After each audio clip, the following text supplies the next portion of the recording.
Good evening and welcome to another episode of Territories Talk. I am your co-host, Shaina Smith Archer from the Virgin Islands. Alongside with me tonight, Eden Hurlston from the Cayman Islands. And we give apologies from our third co-host, Thomas Christopher Famous from Bermuda.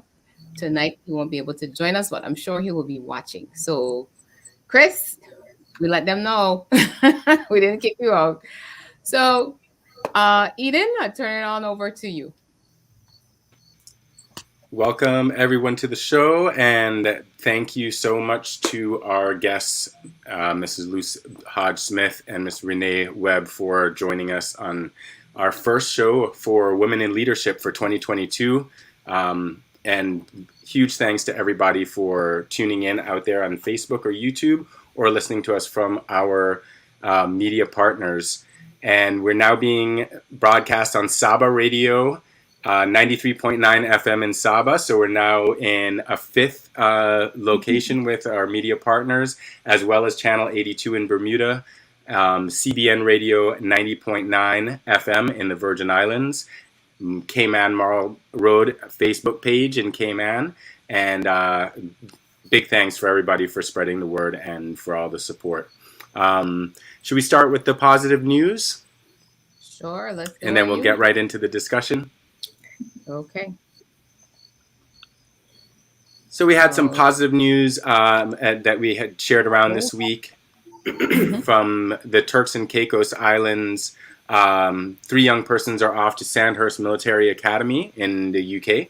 They will be learning leadership skills, allow them to return home and take charge in the Turks and Caicos Regiment. So that is always good to see people expanding their skill set and returning to bring their talents back home as well.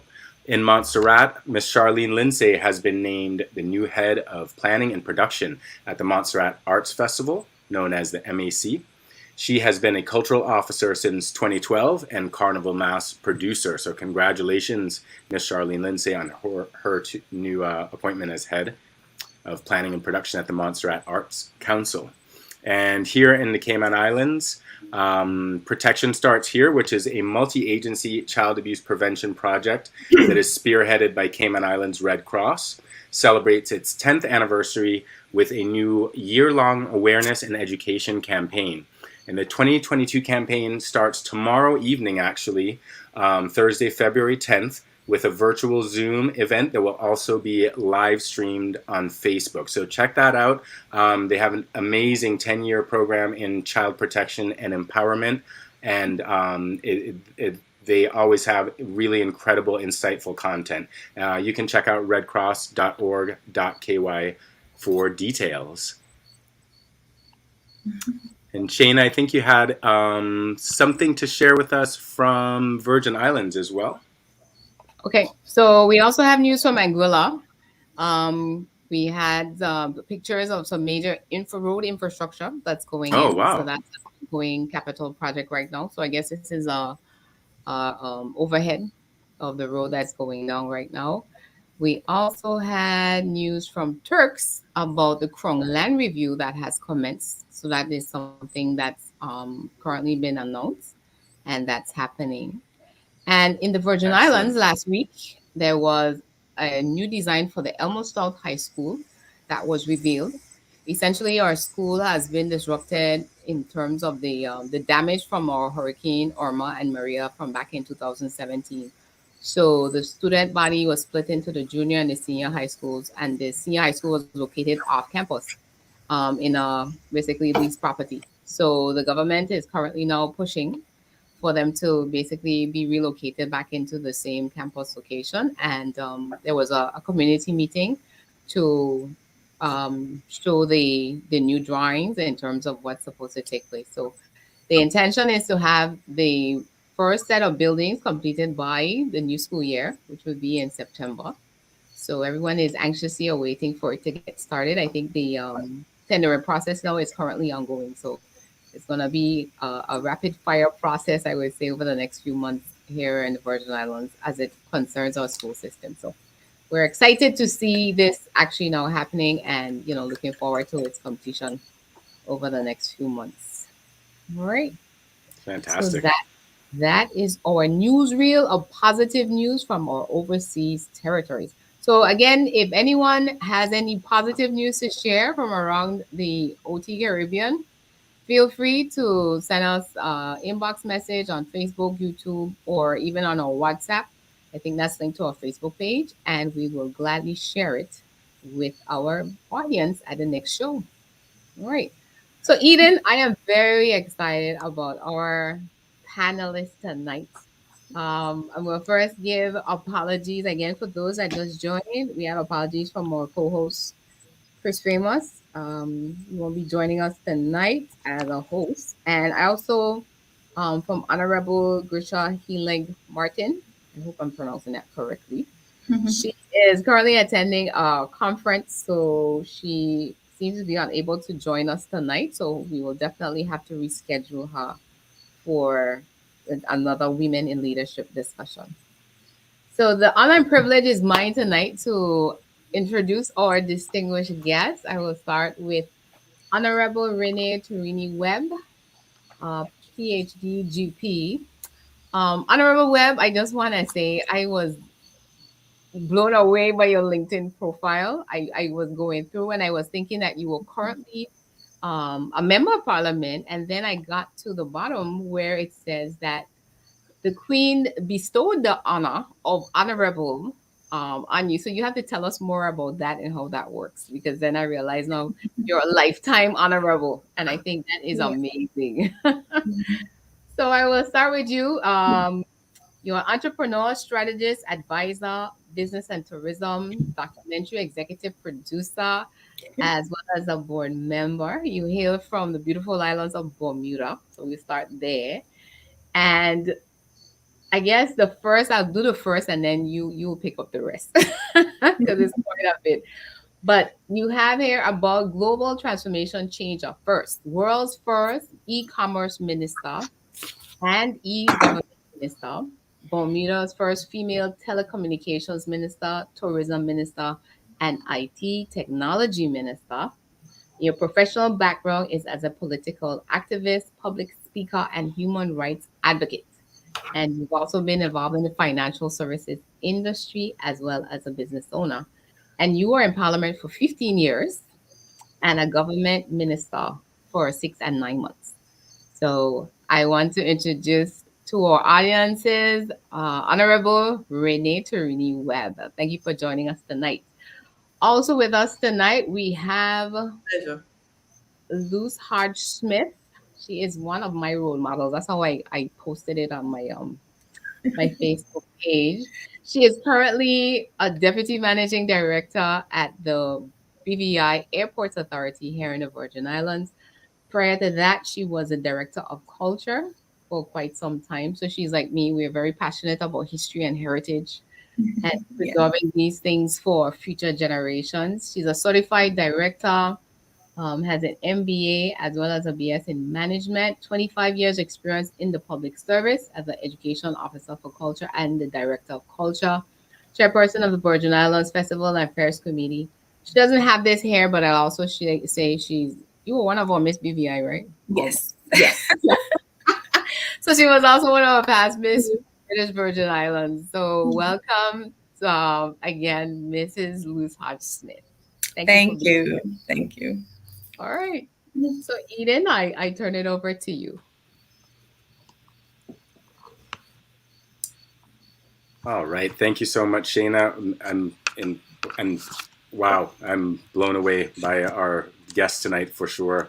Why don't share with our viewers some of who you are, and what is your own introduction to our viewers of who you are as a person? Ms. Honorable Webb, Renee Webb, we'll start with you, please. Well, first of all, thank you very much for having me on your show. I'm happy to be able to reach out to the people in the territories, of course.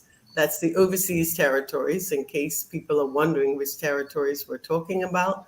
That is the overseas territories of the UK government, which we still are, which means we are not an independent state as of yet. So in talking to this group, I am happy to be here, first of all. And briefly, when you were reading my resume, I was thinking you were giving obviously part of my autobiography was that I have had such a joyful, fruitful, positive, productive life. And it was driven by the fact that I always believed that I should help others. So, as Nelson Mandela said, each one teach one. So, for me, it's each one teach many, because I have been taught by many, and I've also taught many in my ambition from childhood, actually, to help others. And so, in going through high school, I was inspired firstly by Nelson Mandela, who I wear a little memento on my neck, a coin that I got from South Africa, which was a commemorative coin when he died. And of course, on one side, it's his book that called The Long Journey to Freedom. And I love the title of that book, obviously. And the other side is a dove of peace. So it reminds me that my journey is always long, and everybody's journey is long, if that's what they choose to make it. And secondly, that try to be as peaceful as possible on your journey, because as a former politician and an advocate for human rights, etc., it's never peaceful, rarely peaceful. During that time of fight, of struggle to bring about change, it is a challenge to always be aware that to your own self be true, but also internally be as peaceful as you can be in helping others and bringing about change. So mine has been a journey of learning. I've always loved to learn different things. I had various mentors along the way. My inspiration, as I said, was firstly Nelson Mandela. My mother was an inspiration. She always told me that I had to go and do things for other people. And she would tell me, you should go up on the hill. And she was referring to the House of Assembly, and see what you can do to help those people. That's what she used to tell me. And I always remembered that. And then I had teachers who were, of course, inspirations to me. And then I had female politicians, Lois Brown Evans, who is a very well-known woman in Bermuda and also throughout the Caribbean and globally, actually, because she was a woman who had many firsts. She happened to be a cousin of mine, and as well as Chris. Chris and I have some family ties as well. And so she would inspire me to come back to Bermuda, because I was educated in Jamaica at one point. When I was 17 to the age of 19, I was in Jamaica. And then I went to Canada to do my bachelor's degree. And then I went to Paris to do my master's degree. And I fell in love with Paris, and I was living there. So I think in year 7, she said, I think it's time for you to come back to Bermuda. She wrote me a letter and said, I think it's time for you to come back to Bermuda and make your contribution. I was having such a good time in Paris that I stayed an extra couple of years. And then I finally came back and opened up a business, meaning that's an entrepreneurial side of me. I had a retail store, and I helped to participate in the election by getting other people elected, obviously canvassing for others, etc. And then 18 months after I came back to Bermuda, I decided, okay, it's time to go into politics, and that was always an ambition of mine anyway. So I ran against 6 men candidates, including one who was the leader of the political party called the NLP, the National Liberation Party, if I remember correctly. And so I ran against him, and I ran against, because we had 2-party system, and I ran against one of the stalwarts of another party who had been in forever. The other 2 men I was running against in the United Bermuda Party, they had been in for quite some time. And then I ran against my own partner and one other. So there were 6 men I ran against. And whenever they would interview me, because I had just come back from France. So for me, I'm back home in a lovely little island. But for me, I had already conquered the world. So when they asked me what I was going to do, how did I think I would fare in the election, I said, I'm going to top the polls, of course. What else am I going to do? Well, what I didn't realize that everybody thought, that was wishful thinking, because it was actually difficult for a woman to get elected. And I'm running against 6 men, and they thought that was absolutely impossible. But of course, what did I do? I topped the polls. So that was when I first went in. I topped the polls and booted out all those men. And there was my partner, of course, who I was running with, who was male as well. We both won the election, and that was a Reverend Dr. Trevor Woolwich. So the two of us sat in Parliament, and that was my first term, and I got elected for 2 more terms, and that's why I served in Parliament for 15 years. But what I didn't expect was to be in the opposition. I thought, of course, we were going to win the election, and we lost by 2 seats. 2 of our sitting MPs lost their seat.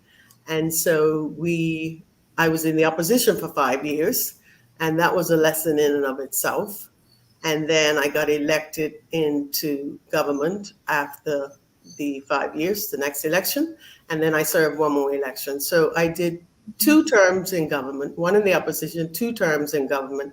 And during that time, I was a minister. And of course, they say if you want to do something and get it done, give it to a woman. So initially, I was Minister of Telecommunications, and then they kept adding portfolios. So by the time I stopped being a minister, I had 5 actual portfolios, which included e-government, e-commerce, tourism, telecommunications, information technology, and e-government, if I didn't mention that already. So it was 5 portfolios altogether. So historically, I was educated in Bermuda, Jamaica, as I said, Canada, France, came back, helped my country. I always believe that, these are my people, I have to help them. And for the most part, it was enjoyable, definitely frustrating, because one of the things that you're not prepared for is how slow it takes to get things done, particularly in the civil service. And obviously, as a minister, you have to work with the civil service, and it's just very slow for change. So that's one of the things that you don't expect, that the wheel turning to get things done can be very challenging. So as I said, I had to remind myself to be peaceful at that point, but most of the time I wasn't. It was just one of the things I had as my mantra, be peaceful, but it was challenging. But rewarding in many aspects, because obviously I was able to help my people, particularly in the area of human rights, looking out for people who didn't have as much as some others might have. I mean, in all societies, we know we have those, but we don't want to leave anybody behind. So the frustration is making things not happen quick enough for your people. So that's my introduction to myself. Basically, I gave my political career. And I've also been an entrepreneur, helped younger people, but we'll get into that later because I'm sure we're going to talk about that later. So my introduction was basically the political side of me, since you asked me about the title, The Honorable, which was indeed bestowed on me by Queen Elizabeth II in the year 2005. And that's basically for the work that you've done to contribute to your island, of course, but more importantly, the Commonwealth. So it's actually given to you. So the title of Honorable is one bestowed on me by Queen Elizabeth II, and it is for a lifetime. So Shaina, you're right on that one. So that's my introduction. Thank you, Honorable. That's awesome. That is impressive. Well, Yes, Luce, she set the bar very high. Yes, she did. have a lot of work to do now. Yes. Go right ahead. Share with us. Okay. All right. Well, I'm going to take it from a different angle because I'm not an honorable yet.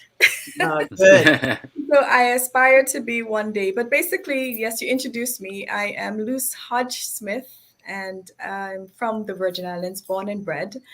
But I spent some time in the United States, New Jersey, as a young lady. I completed junior high school, and my college degree there in New Jersey, between Teaneck, Hackensack, and Morristown, New Jersey. So I've been away from my parents for quite some time as a young lady, but I still carried with me wherever I go my foundation that I've learned as a child, how to carry yourself, and being around my grandmother. And my mother, of course, being around my grandmother, she had a little shop on Main Street. So she tended to a lot of people.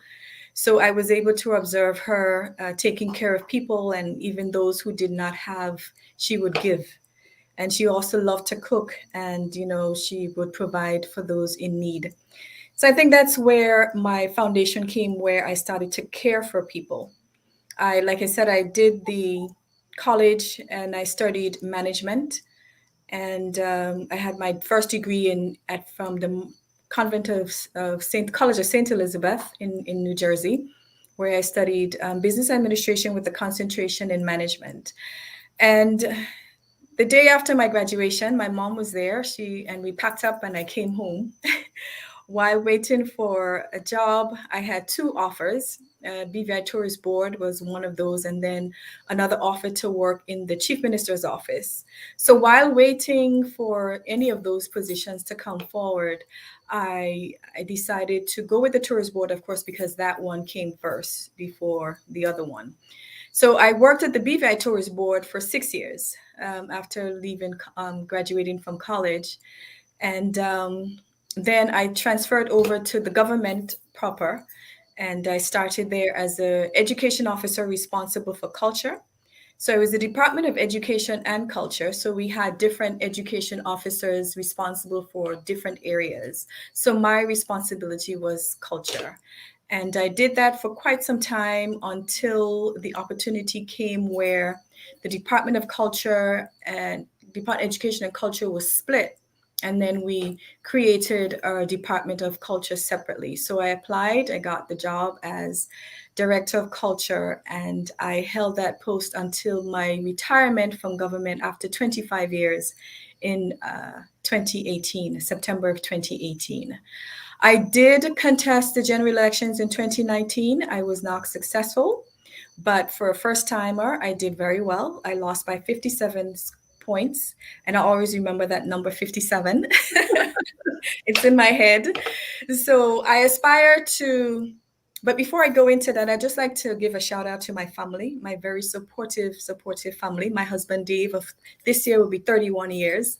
We have 3 grown children, Stefan and Kamoy and Cheyenne, and together we have 5 grandchildren. So we're a very happy family and very supportive of me, especially during the campaigns, coming out late hours. But that kind of propped me, because one of the things that I was responsible for as a education officer for culture and a director of culture was the festival, coordinating our annual festival activities. So I was very involved in that. Again, late hours, making sure the village is all closed up properly. So sometimes you, driving home at 2:00 in the morning. So again, that's why I said my family has been supportive of me over the years with my career.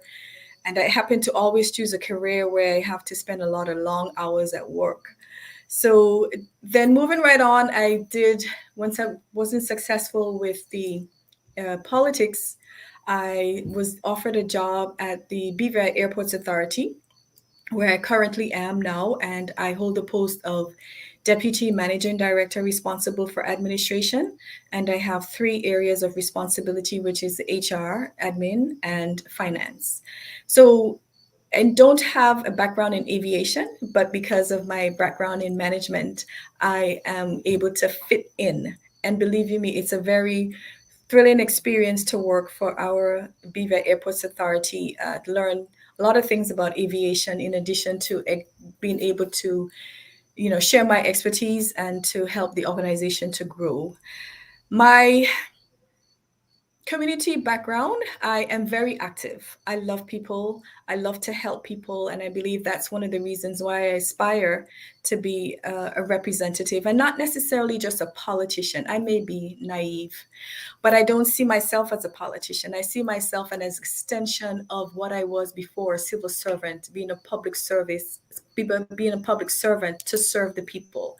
And it's just at a higher level than a civil servant. So I really and truly would like to one day be the representative for the district that I am contesting, but however, be that as it may. But my community involvement, I'm always volunteering. I've been doing that for quite some time. When I came home from college in 1986, while waiting for an answer of my applications, I actually joined the festival committee just so that I could remain active while the answer come back. So I've been active in festival since 1986 in terms of the festival committee. So over the years, I've shown interest in the community as well by joining different organizations. Right now, I am the president of the Toastmasters Club, and I am the vice president of the Zonta Club of Tortola, and I am one of the directors of WIN BVI. WIN BVI is WIN, Women in Need BVI. It's an organization, and both organizations are, the mandate to help and empower women within our communities. And Toastmasters, I joined that to help me with my own personal development when it came to speech, to being able to speak. My jobs over the past have always been allowed me to be in the public, but those were sort of behind, raw, not having no training or anything like that. I had to do it because it was part of my job, but I felt that I needed some improvement, and I joined the Toastmasters to help me with my delivery of my speech, being able to speak impromptu, and being mindful of my time and not blabbering and stuff like that. So I am basically very conscious of my personal development and professional development, and I always constantly training. So what I did is I interested in serving as a board, especially when I retired from government. I wanted to serve on boards.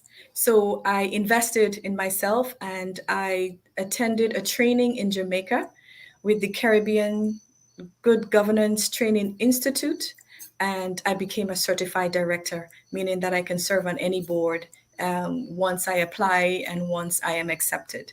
So I'm constantly improving in the areas in which I see the need to improve, because if I need to be comfortable with myself, although I read somewhere that you really need to forget about the weak areas and work more on your areas of strength. And currently, I am studying again because of my aspirations to be a representative and to serve my people in that capacity. I am doing an online degree in political science because I want to be able to know the intricacies of politics. If I aspire to do that, I want to be able to have some kind of information. Don't necessarily want to be an expert in the field, but I feel comfortable knowing that I am familiar with the terms. I am familiar with the whole political arena and the ups and downs of the politics and the negotiation and all the terminologies and stuff that I need to know if I am one day successful to be elected as a representative of our people. But I also don't necessarily want to say that I've had just female mentors. I've had mentors over the years, supporters of my career aspirations, supporters of whatever I decide to do. They're people who inspire and people who encourage me along the way. And I'm not afraid to ask questions if I'm not too familiar with something and I want to ask a question. I will go to who I need to go to, and they will be very willing, always very willing to guide me and direct me and lead me in the right path. So I have been very fortunate to have people in my life who have been very, very supportive of me, and it continues to this day. I walk the streets and they have very positive things to say, to encourage me as well. So in addition to that, I spent a year in our London office in a secondment to our London office. That was an awesome experience before I retired, of course. That was in 2011. I spent a year at our London office, and I did just worked with the office, and my first time in the Europe, in UK, and that was an awesome experience, just working in that office. And actually, I attended a couple of the UCATA, the overseas meetings. Actually, my director at the time, Mr. Kedrick Malone, challenged me to do the minutes of the meetings. And it was a very interesting time because at the time in the UK, it was the time of the Queen's Jubilee and the Olympics. So I saw the transformation of the town that I was living in. I saw the transformation because that's where the Olympics was held.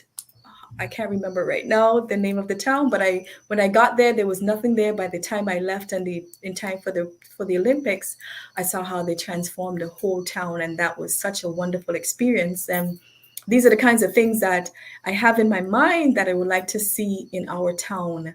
You know, the beautification of the town and the cleanliness and the pedestrian friendliness of our town so that people can get around, whether you're in a wheelchair or not, etc. So just to give a nutshell about who I am, I'm caring. I love people. I want to see my people progress. And if I can help them through my experiences that I've had over the years, I would like to do that. Why I decided to get into politics, I will end with this. And just to give just a brief story, I attended the Essence Women Shaping the World Conference in 2008. That was my second one, and that was held in New York. And throughout the 3 days of this session of the conference, the only one thing that I remember to this day was when Robin Roberts, she's now the host of Good Morning America. She was one of the facilitators of a session. And I remember her talking about her battle with cancer. And she explained that her mom told her and encouraged her to talk about her mess, you know, deliver the messages about her mess and how she's dealing with cancer so that she can inspire others. And why I decided to get into politics is because of my mess, the challenges that I've had as a civil servant, as being a director of culture, and things that were happening in the government that I, as a civil servant, that I felt that we could do better and things could be improved. And I said, well, this is going to be my message. I want to be a part of the process to improve and to help our people to grow and to help our country to grow and move forward. And hence my decision to enter the political arena. So in a nutshell, that's what it is about me. So I look forward to the continuation of our discussion this evening. I am so happy to be here. I was a bit nervous. I told Shaina that I am nervous, but I am happy to be in the presence of Honorable Webb. She's now an inspiration for me, and because you've been doing so much. And so I wish you all the best in moving forward. And thank you to you, Eden, as well, for having me on part of this Territories Talk. If I can just thank you. Very inspirational. Incredible. Very. If I can just comment for a quick minute, I have to tell you, you will be an excellent politician, without question. You've had the experience of being a civil servant, but also just hearing your story and your journey. We have quite a bit in common, actually. I was a member of I realize that. Yes, we do. Toastmasters back in the day. And it helps you definitely to proceed in life and to speak off the cuff and be able to represent yourself well, represent your people well. So I found Toastmasters very rewarding. I also did a directorship course as well. So we have that in common. Oh, and the other thing, my first degree was in political studies. And for the same reason that you said, I wanted to understand the political process. I wanted to understand the language. I also did economics to understand the part of finance and what it would take to run a country. So that is very important. And I think you've done a really good effort there in terms of setting yourself up to become a politician and a leader in the future.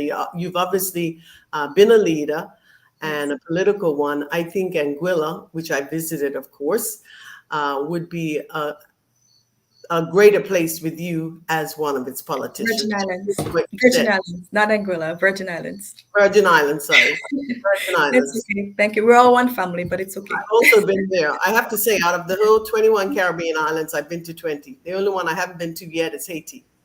But in any case, getting back to you, I think you have set yourself up to be a great politician. Most politicians, unfortunately, who I have had the pleasure or displeasure of working with, rarely do what you're doing, actually prepare for the job. Most get elected based on what they're doing, you know, a good person working in their neighborhood, a good accountant, a good whatever, which is definitely useful as well. But in terms of preparing themselves for the whole political system, understanding the process, getting educated in the area, brilliant. You will make a good politician, and I'll look with interest to see how that progresses. Thank you so much. Thank you.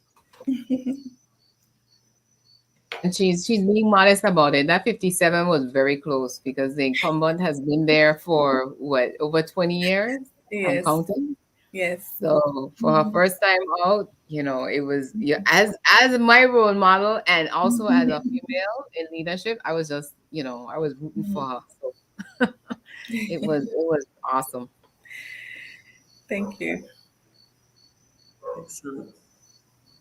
All right. So one of the other questions. Oh, there we go. So we have a comment here. I guess this is directed towards you, Luce. I don't know if this is somebody you know. Bilkase Mamba. Oh, yes. Great single dude. I remember the head of Department of Culture when I worked in the BVI. Yes. Many, many years ago. He lives over here in Cayman. How Journey and Johnny Cakes originated. Yes. Okay. Yes, Mr. Simumba. Yes. He worked in our Attorney General's office. Yes, Mr. Simumba. Very helpful to me as well. Yes. And we also had a shout out to you, Honorable Webb, from Toby Butterfield. Grateful to the Honorable Webb for being a strong woman and human rights advocate. And she also had a question. Maybe we can touch on that. Yeah, go ahead. As the next question. She's saying, I look forward to hearing talk about what would most help to get more women in political leadership in the territories. How can we all be allies for that? Is that question directed at me? Yeah, both of you. For discussion. Yeah. Well, thank you, Toby, for that question. I think that's a very apropos question for what's happening in the world today. I mean, we have all looked to have more women leaders in the political arena. And to tell you the truth, the numbers were higher in the 80s and 90s than they are now. For some reason, the numbers seem to have declined. It's a challenging area, the whole political arena for women, not because we are parents and we raise children and all of that, because of course our partners can aid in that. But what tends to happen, it's a very combative, particularly in Bermuda. I can speak for that personally. It's a very combative arena, and very often women just don't want to be in the whole combative arena. I mean, I loved it. I would get off on the debate. Actually, I just love going to Parliament and debating on various issues, but it can be challenging. And how do we get more women involved? We have organizations now, thank goodness. We have political organizations for women that have been developed throughout the Caribbean region and the territories that have women parliamentarians that get together in groups. We have party groups as well. I know the parties in Bermuda, the Progressive Labor Party, as well as the United Bermuda Party in the day. And now the OBA have women's arms of the party. And it's new, actually. It's new in the sense that it's getting more active. And it's what is needed to encourage other women to get involved in the political arena. And then we have other women's organizations as well that might not be politically driven, but however, they are pushing for women to be leaders in the various domains in Bermuda. So we would have the International Women's Forum, for example, that has branch. I'm not sure which islands in the Caribbean, but I know Jamaica, Bahamas, I know some of them because we meet at conferences that tend to take place every year that push women to be in the political arena. And most of the countries have political representation who are actually members of these organizations internationally. So there are ways, and I would encourage women, first of all, to get educated in the area. If you're passionate about it, it's something that you would do very easily. For me, it was a passion. Political process has always been a passion, and leadership in the political arena has been a passion of mine. So I think there are ways forward that women can get involved and also reach out to current and former parliamentarians like myself who might be able to mentor you in whatever direction you might see based on our own experience. So I think we do need definitely more women representation in the region. Of course, we're all proud of the fact that Mia Mottley got elected and once again won all All seats in seats, Parliament, yes. which means Amazing. opposition, of course, will come some from within her party. But in any case, great, strong woman leading her country. We've had them in Bermuda. We've had 3 women leaders, actually. We've had Dame Jennifer Smith. We've had Dame Pam Gordon. And we've also had Paula Cox, who isn't a dame as yet, but she could be if she wanted to. So there are ways that women can get involved. And I actually always encourage women who are interested in getting involved in the political process. Women make great leaders. It's without question. We are natural born leaders. We have to lead in the home very often in terms of managing the household and raising children and at our jobs, whatever they might be, whether it's in the civil service, as we heard about earlier, or in finance or in insurance industry, whether a school teacher, whether just somebody working in an office. There are ways that you can go up the totem pole and learn what it is to be a leader. And leaders naturally have to hold themselves accountable, of course. And I think we all have to do that in whatever job that we decide that we want to have as part of our destiny. So in terms of political leadership, there are definitely paths that one could take. If there's a love for people and helping other people, helping your country to advance, I think it's very important. And it's something that women can aspire to. So thank you for that question, Toby. Yeah, so basically what I would add to that, basically the word allies is the word here that I out of the question, and simply for women to support women and in their aspirations to be leaders in our various communities at this level. So if there's someone that's interested, you encourage them, as Honorable Webb mentioned, in terms of mentoring.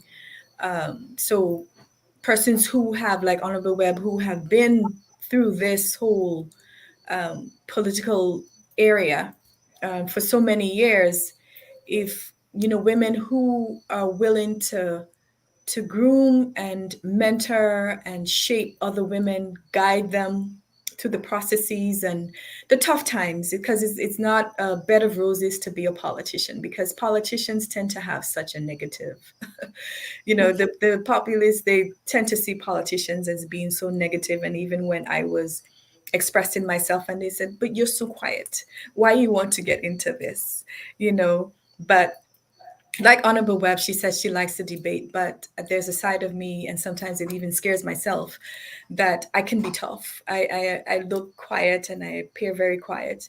But I digressed a bit, but to say that, we need to support each other.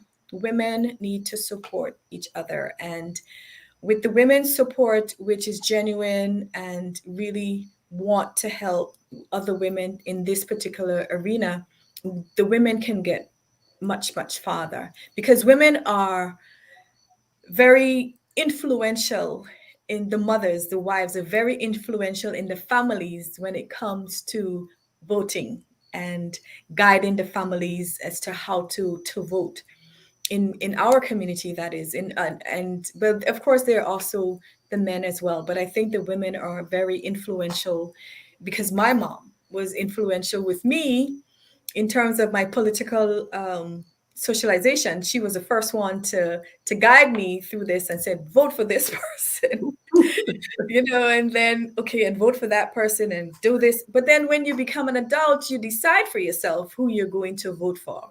So that, women, again, as I said, as allies, we can come together. We are very forceful when we come together. I know it's a difficult time, it's a challenging time because of our personalities, because I've had my share of that. But I think if we decide to make that conscious effort to help the women who aspire to serve their communities in this particular area, the women can get them there. I believe that. Yeah. Awesome. That's excellent. So real quick, we're going to take, for the purposes of the radio audience, remind them they're tuned into Territories Talk. I'm your co-host, Shaina M. Smith. I'm here with Eden Hurlston from Cayman Islands. And with us tonight as our guest, we have Honorable Renee Webb from Bermuda and Mrs. Luce Hodge-Smith from the Virgin Islands, my hometown. And shout out to our newest media partner out there in Saba. Saba Radio is now a part of our media team.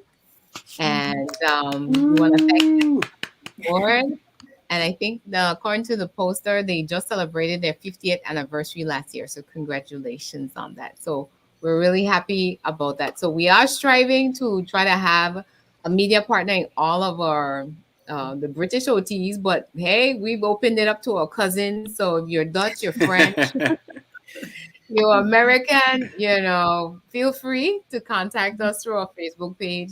And we'll be happy to have you guys come on board because as our tagline says, we're uniting our overseas territories family. And I guess as Luce just alluded to, it's all about the alliances, and it is through the unity that we have, greater strength as a people. So we definitely want to see more of that. So we're very excited. We're less than a year old and we already have so much support when it comes to the media coverage. So we really, really, extend our heartfelt gratitude to all of our media partners.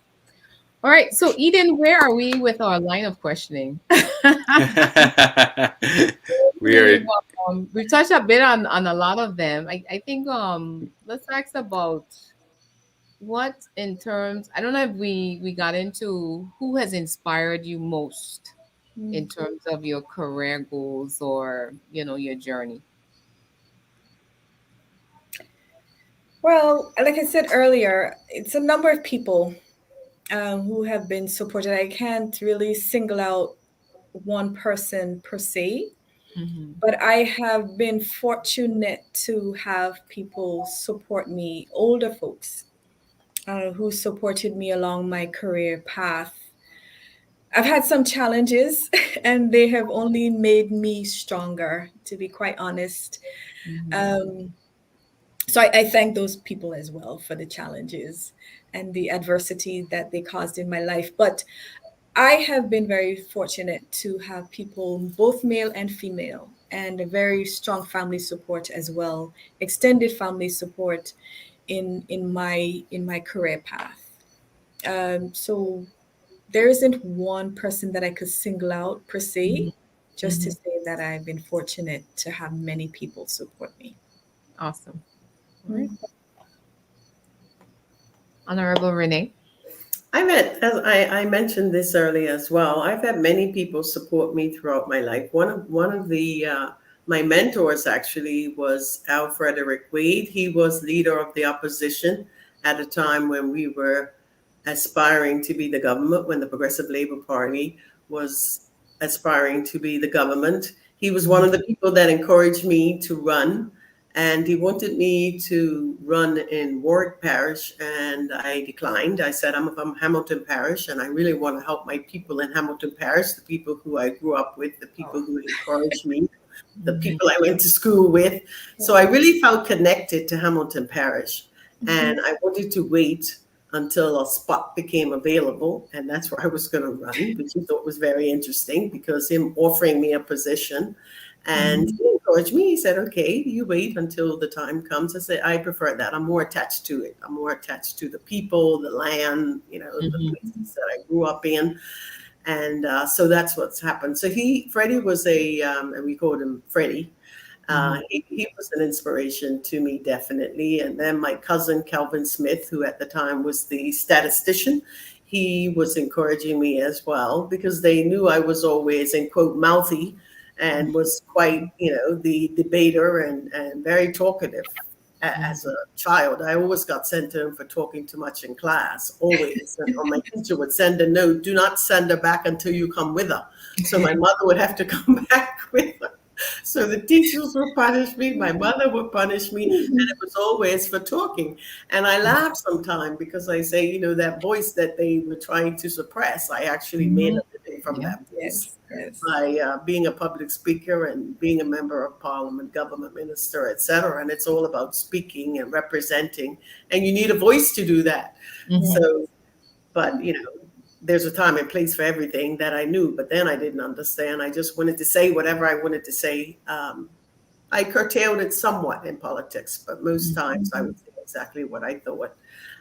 in any instance. And then family members inspired me, of course. My mother, not my grandmother so much, because my grandmother died when I was fairly young, but she was a strong woman. I was from a very matriarchal family, from my great grandmother down to this generation, very matriarchal. The women ruled the roost. That's without question. Mm-hmm. And if I look back, sometimes I feel, sorry for my uncles, because there were 4 of them, and these strong 6 sisters that were very in control of their situation, whether it was with their husband or their partner. They were very domineering. And Bermuda is a very matriarchal society, actually. Even though culturally we have the West Indian beliefs that a man is the head of the household, and the whole religious piece that comes into that as well. Very much a Christian society. I wasn't raised in a very Christian home, and for that I'm very thankful, because that gave me a much more liberty than it could have for some other people. And for that I was grateful. But we went to Sunday school until the age of, I think I went to the age of 11, because we were Anglican, and we had to get confirmed by the time we were 11. And I said I refused to do it. And they said, why? I said, well, because white people sit up the front and people of color have to sit in the back. And I refuse to be a part of a God that's making me sit in the back. This is a child talking, of course, that's making me sit in the back. So I was never confirmed. And then the family started to move away and go to the AME church, etc. So I respect the fact that Bermuda is a very religious society, but I'm not, and I'm happy that I'm not, actually. But of course, I believe in God, and I believe that God is within me. Like the Bible said, the kingdom of heaven is within. There are a number of things from the Bible, and even I have, friends who are Jewish, who are Muslim, and I honor all of them. I have no problem with any religion anybody chooses to serve. But for me, my upbringing served me well, because I didn't have a lot of guilt around other things that some people might have had guilt about. I didn't have that. And so I had a very strong grandmother. My mother was very strong. My grandmother actually at one point left she just got fed up with her life and 10 children. So she left all the 10 children with her husband. Wow. And people say to me, how could she do that? I said, that's a very strong woman who actually is so unhappy with her life that she decides she's going to change it. And it was totally unacceptable, obviously. I mean, for me, I look at it and think, wow, the strength of a woman. And so I don't judge it. I can't judge people's choices. Whatever they do in life, it's their choice. Obviously, to be a leader, to have the ability to empathize and understand what it is people are going through, that's what makes you a strong leader. Not to have, you have to do this, you should do that. Yes. That's a totally different scenario. And so in terms of inspiration, there are a number of, you have sort of neighborhood philosophers that's going to give you advice on various things. I remember when I went to finishing school in Jamaica. I was 17, and after I finished the Berkeley Institute High School, I went to live in Jamaica for a year. And that was my wake-up call. This was the first time I had ever lived in a place where people were proud to be Black. And that was new to me. In Bermuda, the lighter skin you were proud because you were taught that you were light skinned like me. And so I would have the world at my feet because I was light skinned. I think of my dark skinned cousins. So when I went to Jamaica, Jamaicans are very strong people. They're very proud of their Jamaican heritage, their Jamaican citizenship, who they are as a people. They're proud of their artists, they're proud of their music. And as a consequence, you can see how many talented people have come out of Jamaica and have gone global.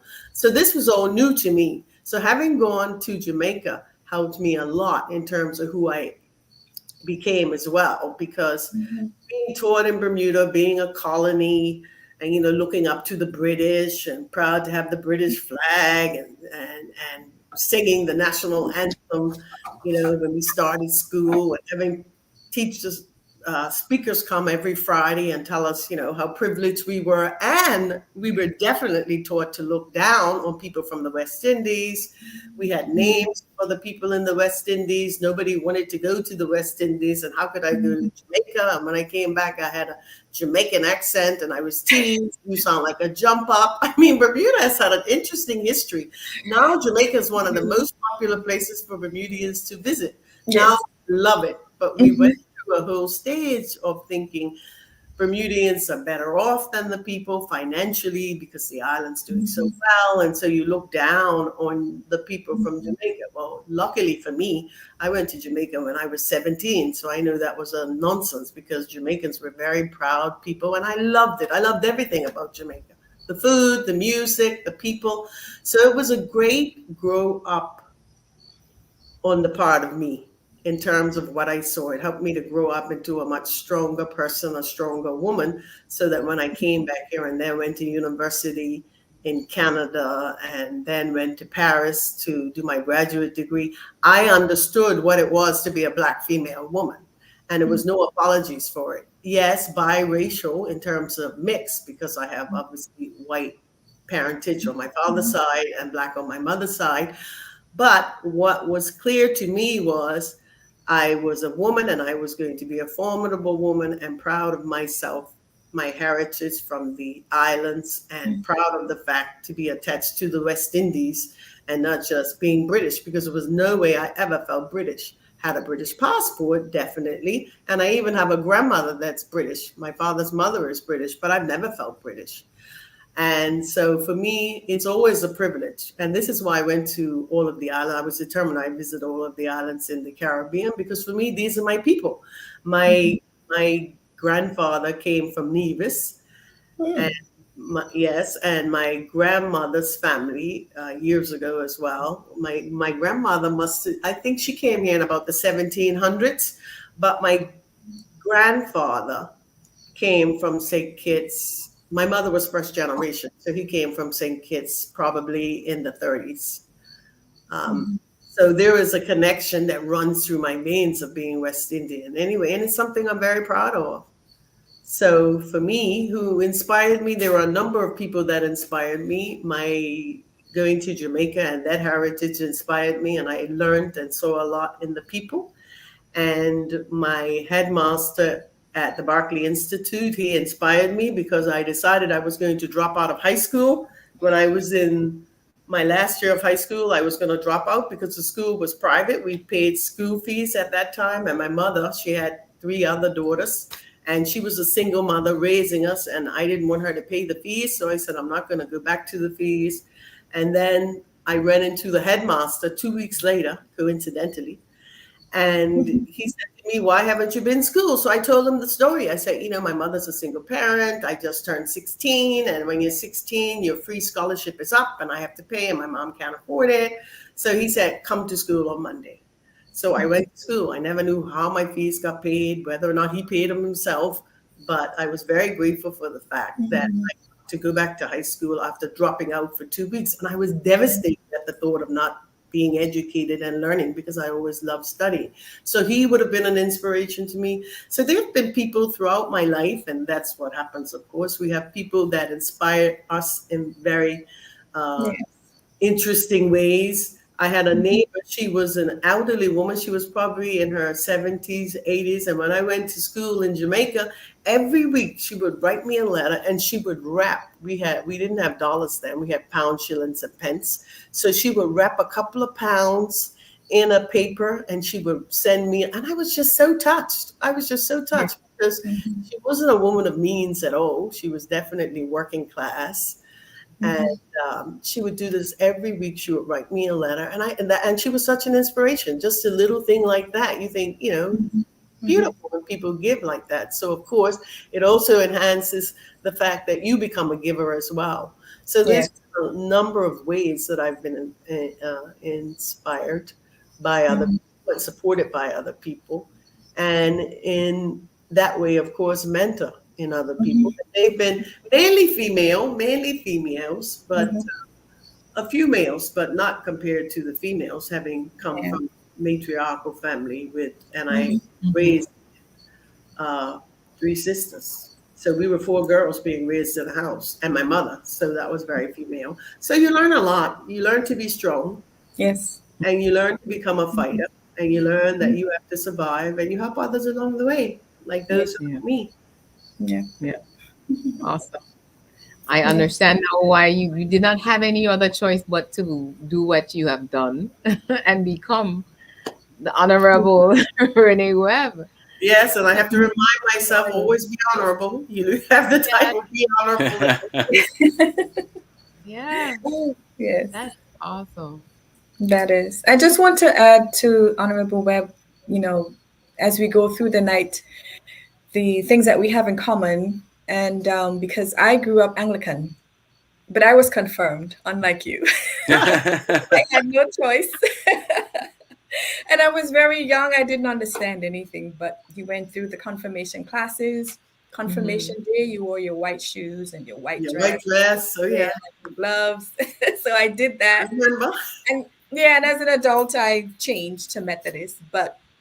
And then you said that you had an older person in your community that gravitated to you and helped you. I had one as well.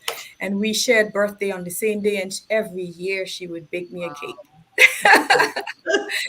So yes, I can attest to that. The community as well as a young child was very, very instrumental in helping me to be the person I am today, because they're very caring and looked out for you as well.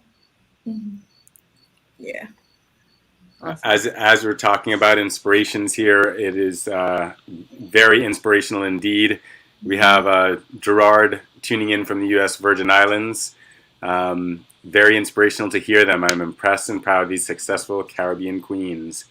And I have to say, I'm really, really inspired by the way that you all have honed and grasped your life, determined your future, and honed it according to really wanting to be of service to your people. It is really inspirational as an advocate, and we know that it's, as you said, it's not easy in advocacy, and to develop yourself and take care of your personal health and personal wellness while you serve your people. So I'm learning a lot by getting an idea of the balances that you've struck and the way that you've really handle your personal development and are committed to being a benefit to your communities. I took thank you for that comment. Very, very inspiring as well, and encouraging. Yeah.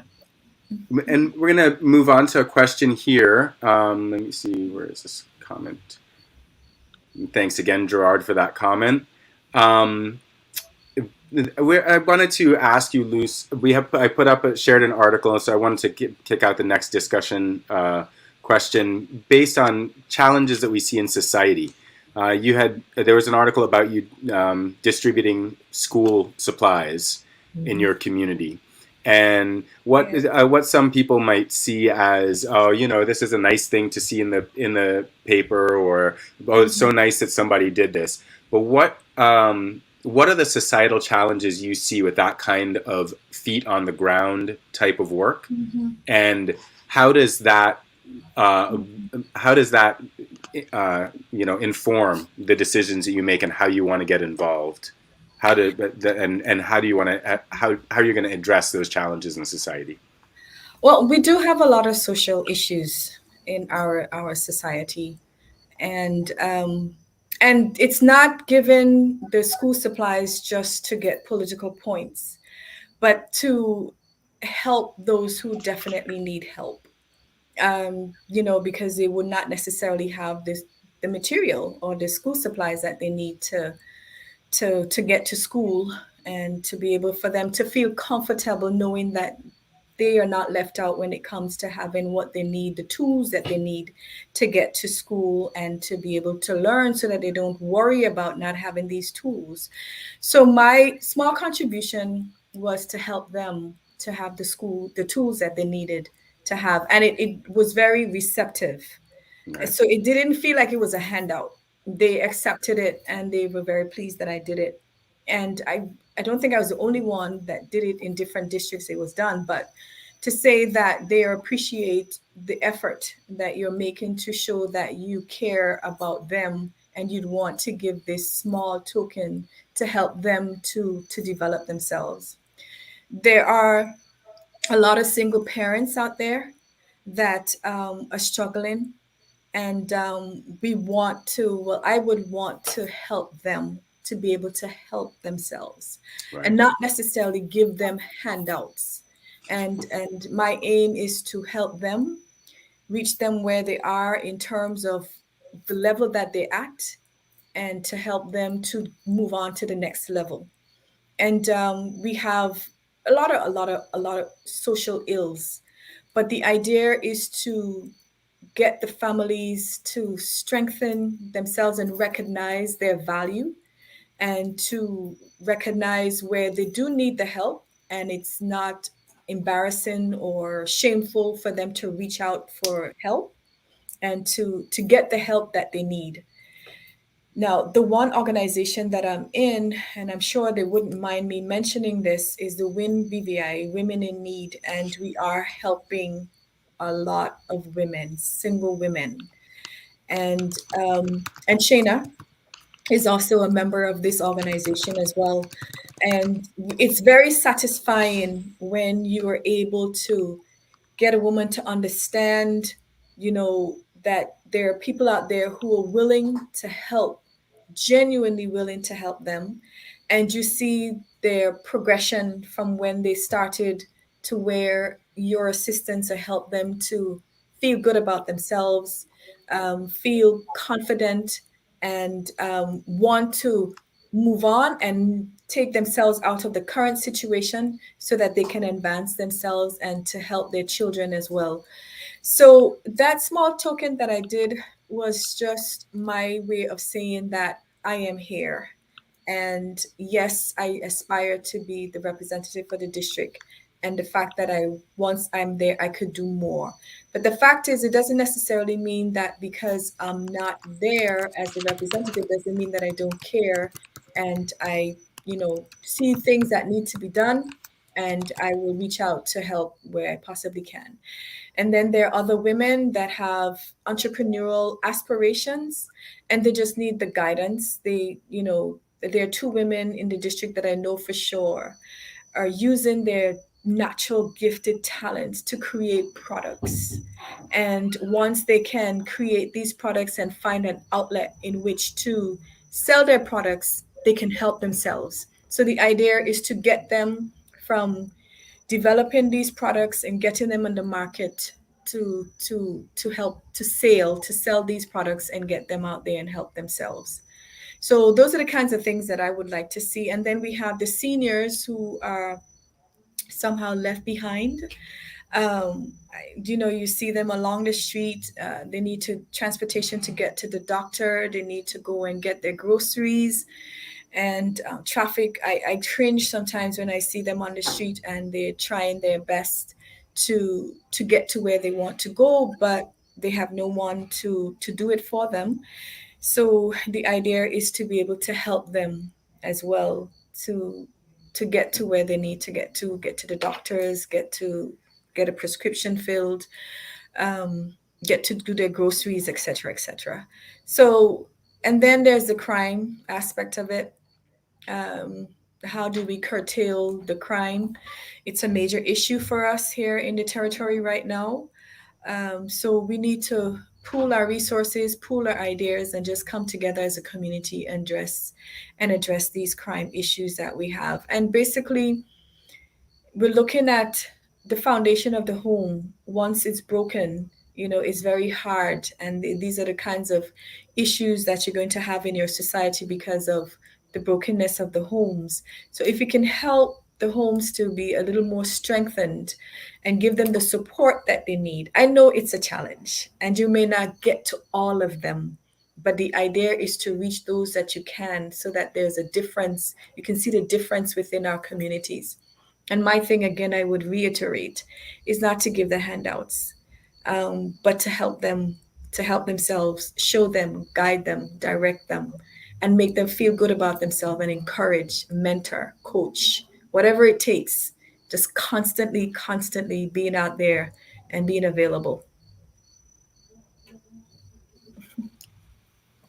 Thank you very much. That is true empowerment. We have Alicia Green tuning in saying, "Awesome, Luce Hodge-Smith." She gave the website there for winbvi.org, so people can please log on to that. And just a reminder, all the links that we're putting in here and all of these articles and everything, they are permanently in the comments and permanently available on our Facebook page and on our YouTube. So avail yourself of the research and the different links.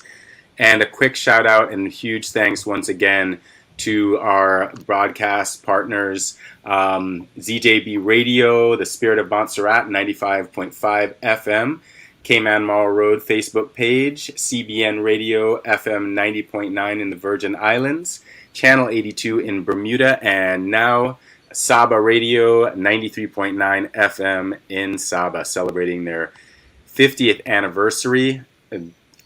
Huge thanks for them to spread Territories talk throughout the region. Honorable Webb, same question to you basically. What are some of the social challenges you see? And like Luce was talking about, that from the ground up type of empowerment, how does your advocacy work help to inform your political work, so to speak, when you do that feet on the ground type of work? Mm-hmm. Firstly, the social issues that Luce mentioned in the BVI are the same issues that we have here in terms of an increase in crime, which has happened particularly in the last 10 years. We have gangs that are acting out even more than before, and the violence has become to a level that Bermuda has never seen before. We have cousins killing cousins. So it's no longer, stealing somebody's bike like it might have been in the past, or just hitting somebody over the head. Now it's actually murdering each other. So this is something that is same in Cayman. Yeah, very new in our society, and exactly throughout the territories as well.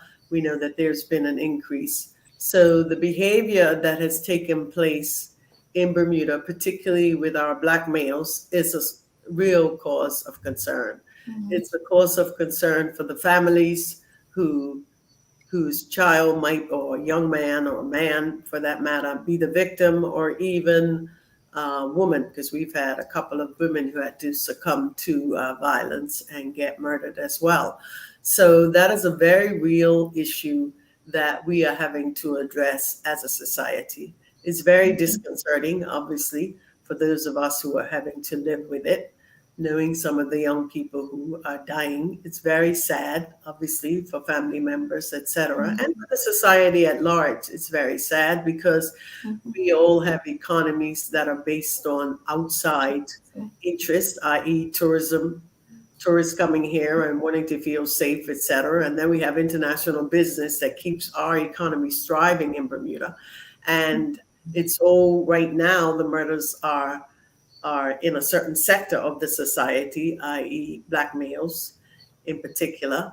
And then if it spreads out, even, one tourist gets hurt or hit or killed, or even an international business person that gets murdered for whatever reason, that will shift the economic paradigm overnight. So it's very threatening to the society at large. And of course, the government is trying to address it as much as possible, the police as well, but it continues to rise. It hasn't gotten any better, really, in terms of the numbers. And also those who are affected. It's broadly throughout the Black community. And how it's being addressed, we have a gang czar that's been set up to lead the cause of looking at combating the whole issue. But it's a very real issue in Bermuda in terms of what the potential is for the crime as it keeps increasing, and we're losing our young Black males. Yes. So that is something that it needs to be addressed as well. And then the whole issue around seniors, that's definitely an issue. But we have programs set up to help our seniors as much as possible to make sure they're not having to spend their money that they could spend on food or medicine, for example. So Bermuda has social programs to help our seniors Thank God for that. We also have a public transportation system, which works very well.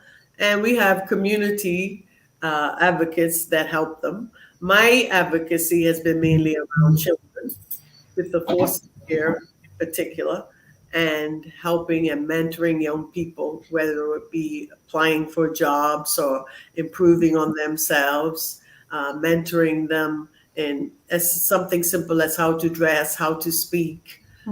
All of that makes a difference because you're trying to raise up your community to ensure that the society produces constructive young people. And by and large, I think that we're doing a good job at that. I mean, our young people are getting educated, they're going abroad to school. Some get scholarships, some the family pays, but in the communities at large, i.e. the Black societies, tend to get help if the parents can't afford it. Once you're qualified, we try to make sure that you can actually go to university and better yourself and hopefully come back and contribute to your community, whether it be through becoming a teacher, a scientist, a doctor, a lawyer, whatever. So we are privileged in the sense that we have programs that we can help our people. And we have been able to do that because economically we can afford to do that. But obviously, since COVID, since 2020, there have been challenges. I think we're all globally addressing the issue of COVID-19, and of course, the protocols that we have to put in place that have to be paid for. People aren't working, people are working from home, et cetera. So it's a challenge. It's a challenge. And of course, whenever the economy at large is challenged, the first thing that tends to go are the social programs. Yes. And of course, that's what we can't afford to happen because, as Luce rightly said, you need to keep helping your people, and those in need in particular is what we need to do. So Bermuda is privileged in the sense that we do have helping programs. We have families that assist other family members to make sure that people are in a position that they can live comfortably, et cetera. But we still have people that are falling through the cracks. Yeah. We have a drug issue as well that is pretty pervasive in certain levels of the society. So we all have the same issues, whether it's in any of the Caribbean islands, London, the UK, the US. The problems are there and they're very real. So having helping services through your social services program is very important to be able to help your people. And in particular, programs that can help young Black males and also seniors, those two areas in particular, because our seniors population, and I think it's the same in the Caribbean, are getting older.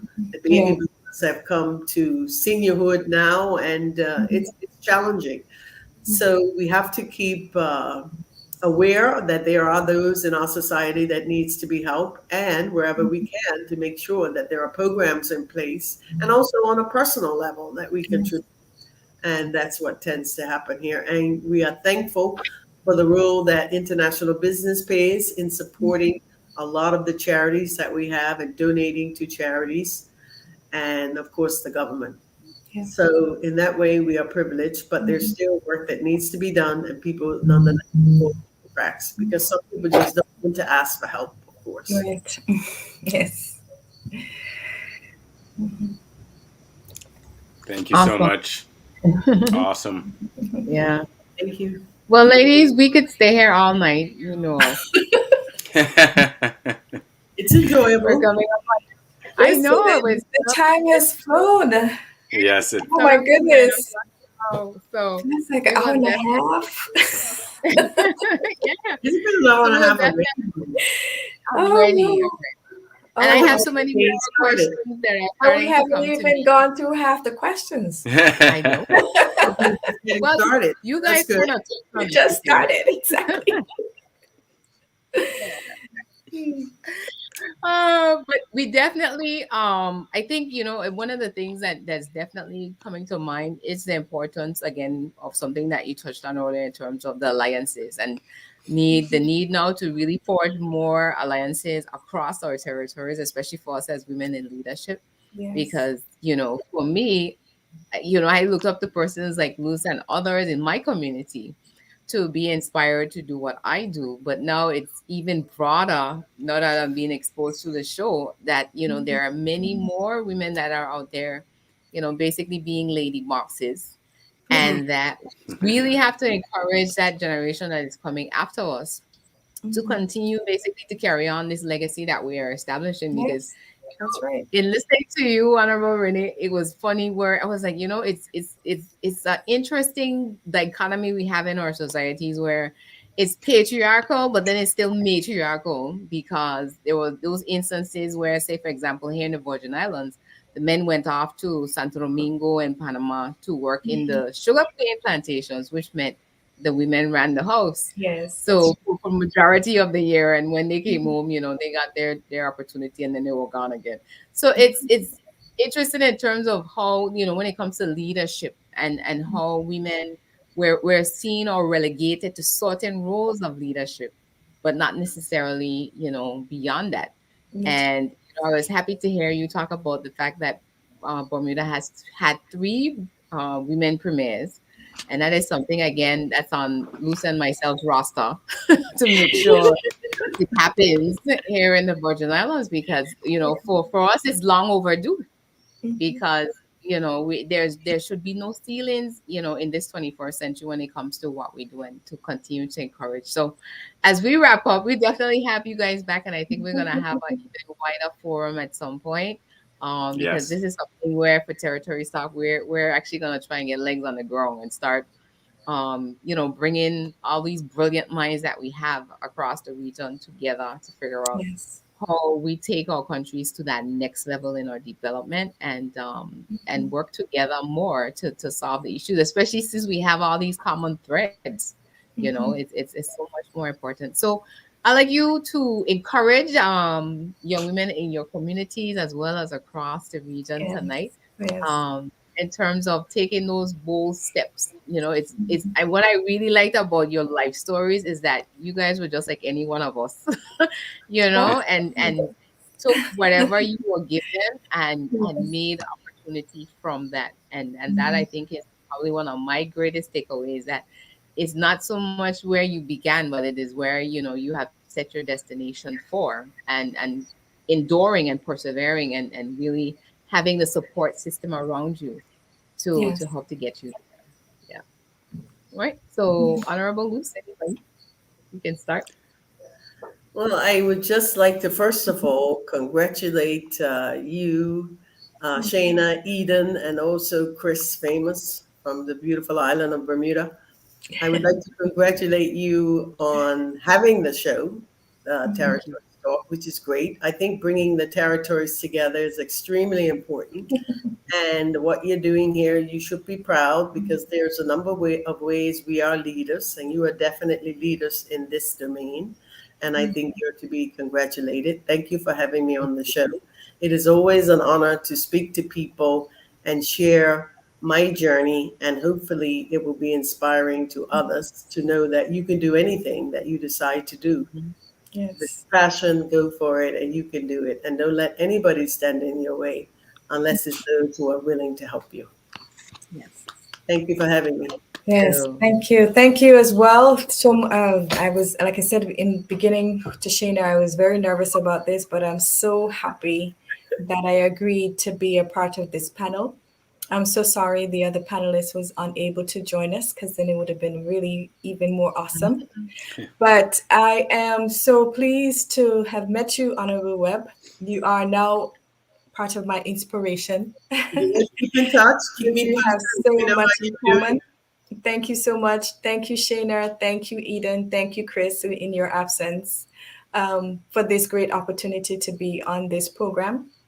I wish you nothing but success in the future. And I see, really, to be quite honest, the overseas territories, we have so much in common, although we're waters distance apart. I remember being in the Department of Culture and meeting my colleagues from the different overseas and territories, and we talked so much about the challenges, the common challenges that we've had, and the successes that we've had, and we've discussed about collaboration and all these different fantastic things pertaining to our cultural heritage. So I am pleased to be here, happy that I showed up, and happy that I was able to contribute. The butterflies are now gone. So I And won't have to ask. I won't have to cajole her next time meeting. She'll be like, Yes. no, you won't. Have that. But it was another really show. fun to be here, and Yeah. I am thankful and wish you all the best with this program. And I know that it will go beyond this because you have great intentions. Yeah. Thank you. Yes. Thank you so much. Very inspirational. Yes. All right. So as we wrap up again, just want to say thank you to all our audiences, whether you have been on Facebook or Territories Talk page, YouTube channel, as well as our partners, ZJB Radio in Montserrat, CBN Radio here in the Virgin Islands, Channel 82 in Bermuda. We do apologize. We had some technical difficulties earlier, so they didn't catch the beginning of the show.